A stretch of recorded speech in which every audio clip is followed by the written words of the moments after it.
Rama 5. Lugar de la esperanza. Epígrafes. Primero, abro comillas, Προμηθεύς.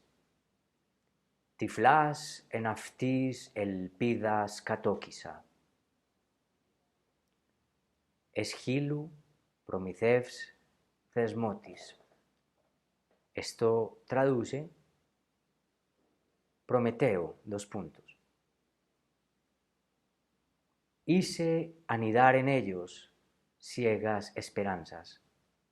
Esquilo, Prometeo encadenado. Cierro comillas. Segundo, abro comillas. La esperanza es un rechazo de la muerte y, por ello, una poderosa afirmación del sentido de la vida. Cierro comillas. Jean Rondin, del sentido de la vida. Tercero, abro comillas. En efecto, no hay ninguno de nuestros actos que, al crear al hombre que queremos ser, no cree al mismo tiempo una imagen del hombre tal como consideramos que debe ser. Elegir ser esto o aquello es afirmar al mismo tiempo el valor de lo que elegimos, porque nunca podemos elegir mal. Lo que elegimos es siempre el bien, y nada puede ser bueno para nosotros sin serlo para todos. Cierro comillas, Jean-Paul Sartre, el existencialismo es un humanismo.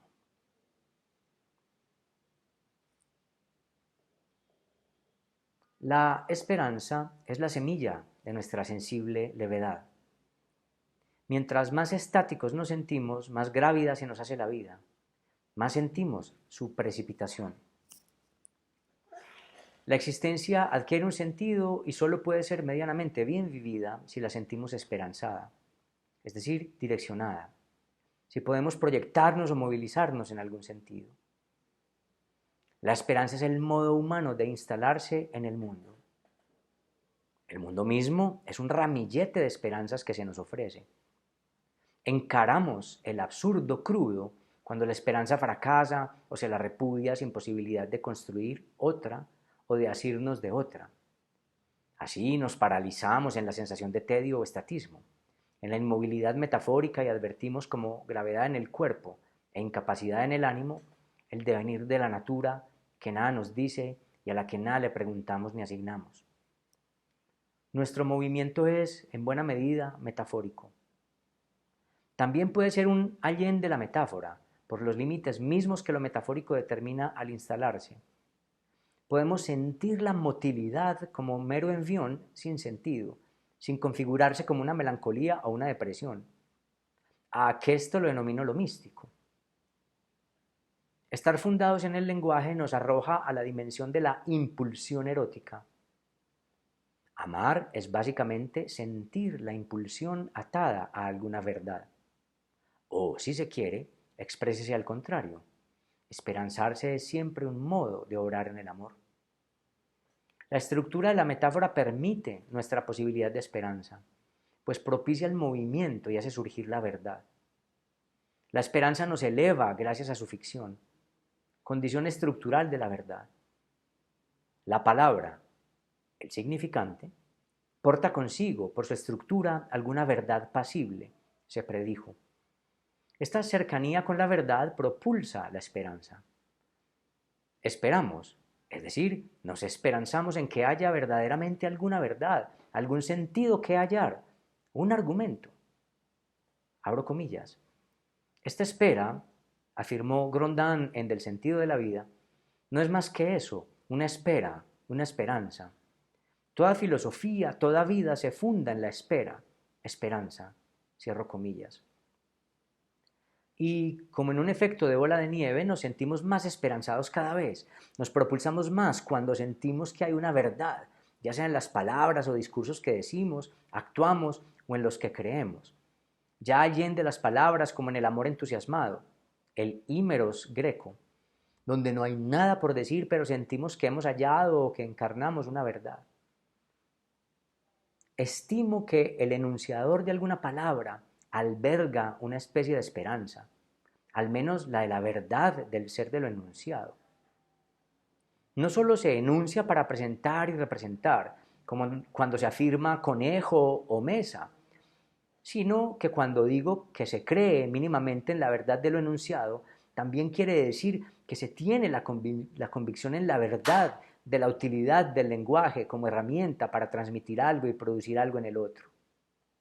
Aquesto es vero, aunque sea una mentira. Es decir, que aunque mienta, el mendaz confía en la eficacia de su metáfora, en sí mismo y en su ardid, o sea, en el ser de la utilidad del lenguaje. En este caso, en el ser veraz de la mentira, de lo que puede producir y beneficiar. Sin embargo, por ahora verso acerca de la palabra como mínima enunciación y afirmación. Más adelante, en el acápite dedicado al discurso, hablaré del discurrir. La palabra evidencia el deseo de hacer aparecer, de compartir a otro ese ser de un ente, de una significación, de una duda, de una emoción, etc., que apremia dentro de él y que presiona por ser compartido. Se habla por las mismas razones por las que existe el arte, debido al afán de expresión, pues algo tensiona. Se ora a otro como un conato de liberación de la mismidad que siempre, no se olvide, es una heteronomía. En este contexto, como en el de la fe, la esperanza refiere necesariamente a una certitud. Quien dice creo en tal Dios o en los dioses, creo en la ciencia, creo que te vi entre la multitud, o incluso quien nada afirma, cree, vive la sensación de certitud que se demuestra tautológicamente para el creyente por ser sentida como tal. Se cree mínimamente en el lenguaje mismo para poder usarlo, en que en él se puede decir algo, presentar algo y afirmar algo. Al humano se lo humaniza, se lo ingresa en la cultura, en una obligación, en una confianza, al humano se lo humaniza, se lo ingresa a la cultura en una obligatoria confianza en el lenguaje. Aun cuando mintamos, confiamos en la eficiencia de las palabras, en la verdad mentirosa del enunciado, para que el interlocutor pique el anzuelo y crea la mentira que le presentamos. Wittgenstein sobre la certeza se refirió a propósito de la convicción intrínseca que hay en todo decir y habitar el lenguaje. Abro comillas. Quiero decir, pues, que la seguridad se encuentra en la esencia del juego del lenguaje. Cierro comillas. Y abro comillas. Lo que en realidad quiero decir es que un juego de lenguaje solo es posible si se confía en algo. Cierro comillas. Somos religiosos por natura. No hablaríamos ni pensaríamos si no estuviésemos fundados en el lugar de la verdad. La palabra no sería siquiera pronunciada si el hablante no tuviera ni sintiera la certitud de que el ser que la lexis misma presenta, representa y al cual anhela remitir, flaqueara o estuviera fracturada. Para el humano, la confianza en el lenguaje es estructural, es inconsciente, pues no dependió de un procedimiento racional sino elemental, fundacional. De aquella confianza depende el sostén de la persona misma. No se hablaría si no se creyera ser alguien desde algún punto de verdad y una perspectiva. Grondin afirmó en Del sentido de la vida, comillas, si aquel que habla no fuese un yo que puede sostenerse en pie, ni una substancia que puede soportar accidentes, entonces no tendría que responder por nada. Cierro comillas. Cuando se arroja a un humano a la existencia, se lo trae a una congruencia simbólica, a un entramado de denominaciones, de sentidos, de ontologías y teleologías. Se lo arroja a un conjunto de sugerencias o exigencias de esperanzas. Cuando los padres nominan al niño, si lo deseaban, esperan que el niño devenga, sea lo que para ellos implica semántica y deseosamente aquel nombre. Ansían que el infante advenga, que llegue a ser su paternal ilusión. El ser, para el humano, coincide con la deontología obligatoria del otro con mayúscula. La ontología que propone la cultura se revierte en deontología como exigencia para el niño. Lo deontológico coincide aquí con lo ontológico. Eres aquello que deseo que debes ser. Se espera de todo humano que sea lo que debe ser en un mundo que se supone que es. Nominar supone exigir y permitir en medio de esa exigencia. Una posible definición de esperanza o de creencia se declara como la posibilidad de lograr el ser, la interpretación que hemos hecho de la deontología del otro con mayúscula. Somos seres religiosos por excelencia, justamente porque vivimos en el mundo de la verdad del sentido, en el mundo de lo que establecen las palabras y en la sensación de convencimiento e inminencia que tienen nuestras pasiones. Sé que no todo en nuestro mundo y en nuestra constitución son palabras, pero ahora me ocupo de ellas. Cuando afirmamos que el sol es el sol, creemos en él y exigimos que lo sea y perdure siéndolo. Cuando hablamos, hacemos al sol en nuestro universo, lo afirmamos y lo presentamos. El ser brinda la ilusión y exigencia de alguna perduración y constancia. También creemos en que hoy puede ser lunes o hasta tenemos una confianza en la existencia de alguna justicia. Es decir, ya no hablamos de las cosas que podemos señalar. Justicia, lunes, son cosas que no existen por fuera de nosotros. Confiamos en la posición desde la que hablamos. El lenguaje nos esperanza en la solidez de nuestras afirmaciones y en la posición desde la que las sentenciamos. En la esperanza hay una demanda deontológica, es decir, de algo que debe ser algo, o de que alguien debe ser algo. A aquello puede denominárselo fe en el mundo, mientras que a esto exigencia al otro. La esperanza es también un añadido, un no ser cosa en sí, que se pone a contar como siendo, como sí, como cosa en sí para nos.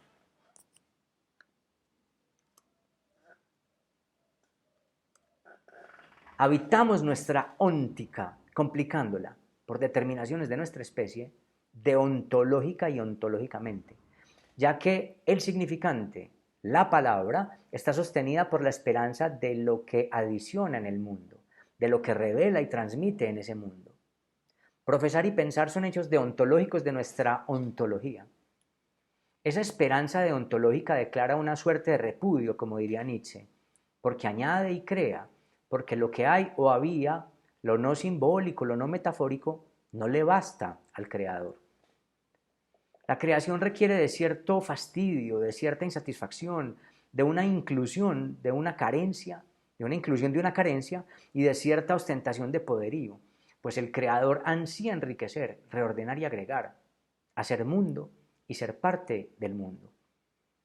Las palabras, los significantes, esa poética y retórica de la existencia, declaran uno de los modos en los que en el ser humano se expresa eso que Nietzsche entendía como voluntad de poder. Vivir esperanzados supone un deseo de afianzamiento, de apoderamiento, de apropiación. Deseamos, nos esperanzamos, porque el significante deja un desajuste en nos, una falta en ser de la que, por fortuna, los demás animales carecen. Los demás animales no tienen crisis de sentido. Vivir es tener que enfrentar al sentido y sus límites. Aparte del afán por sobrevivir, debemos bregar por nuestra existencia. La crisis de sentido siempre arriba y la decisión entre traumas, melancolía, cegueras o el misticismo siempre conminan. Tener que buscar sentido para subsistir, puesto que habitamos la insistencia del sentido, estar obligados a ello para pervivir, delata que debemos buscar lo que en otros seres pareciera instinto o determinación. Queremos llegar a ser. Buscamos una fijeza que no hallaremos. Buscar sentido queda constreñido a encontrar congruencia, consistencia, justamente en ese sentido. En estos momentos donde arriba la paradoja del desajuste humano, recuerdo unas palabras que creo que escribió Kierkegaard, pero no recuerdo ya dónde las leí, las cuales rezaban que la vida no es una respuesta a una pregunta, sino una experiencia que debe ser vivida. Por estructura le buscamos sentido a lo que no lo tiene y quizás la respuesta no esté únicamente en la metáfora, sino también en el envión que sobrepasa la metáfora. No puedo continuar mentando de eso porque entraríamos al terreno de lo místico, de lo apofático, y ahora tengo que ocuparme del terreno, si se quiere místico y deontológico, de la palabra, de lo expresable, de lo catafático. La palabra en su individualidad es una suerte de forzamiento. Uno debería hablar más de palabras, de logi en plural, el plural de logos. Las palabras habitan en un universo, se remiten unas a otras y se pronuncian, usan y actúan entre una historia y unas intenciones. Se remiten unas a otras y se pronuncian, usan y actúan entre una historia y unas intenciones. Ellas remiten a otra cosa que no siempre es el referente externo al lenguaje. El referente para las palabras, para los significantes, es la verosimilitud del lenguaje mismo. Las palabras viven en discursos, remiten a discursos y a contextos. A ellos los antiguos grecos lo llamaban logismos. Cada vocablo presenta un ser, revela la fórmula, esto es esto, que remitirá a otra cosa ad infinitum. Los discursos serán un intento de sistematizar, de dar una cosmovisión, una Weltanschauung que pretende ocluirse, donde todo tiene causa, explicación y tendencia definitiva, donde todo queda explicado. Esta remisión al discurso es útil. Remitir a un significado coincidirá necesariamente con su uso, con el servicio del lenguaje y con el uso del juicio del valor de la palabra. Nuestra inútil utilidad se verifica en el uso y encarnación del significado.